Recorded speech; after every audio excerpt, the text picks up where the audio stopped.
मालदा के काजोल थाने की पुलिस ने मंगलवार को गिरफ्तार घुसपैठिए को जिला कोर्ट में पेश किया। पुलिस सूत्रों के मुताबिक गिरफ्तार बांग्लादेशी का नाम फिरोज शेख है।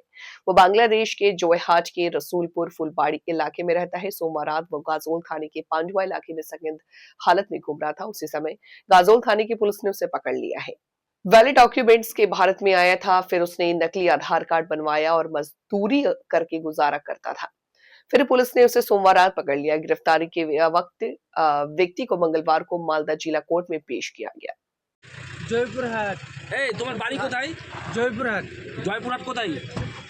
জয়পুরহাট আমার রসুলপুর বাড়ি। তোমার নাম? নাম ফিরোজ। ফিরোজ। বাবার নাম? জায়বর। তো তোমাকে পুলিশ কেন ধরে নিয়ে আসছে? আমি এই ওই দেশের থেকে এই দেশে কাজ করার জন্য আইছি, কোনো পাসপোর্ট নাই দেখে ধরছে। তো আপনি কি বাংলাদেশি? হ্যাঁ, বাংলাদেশি। এই গাড়িতে উঠান না রে, নেমে গেল কেন? কবে কবে কবে ধরেছে? কি জ্বালা? ধরছে কালকে রাত্রে। তো জ্বালারই শেষ নাই। কবে আসছো?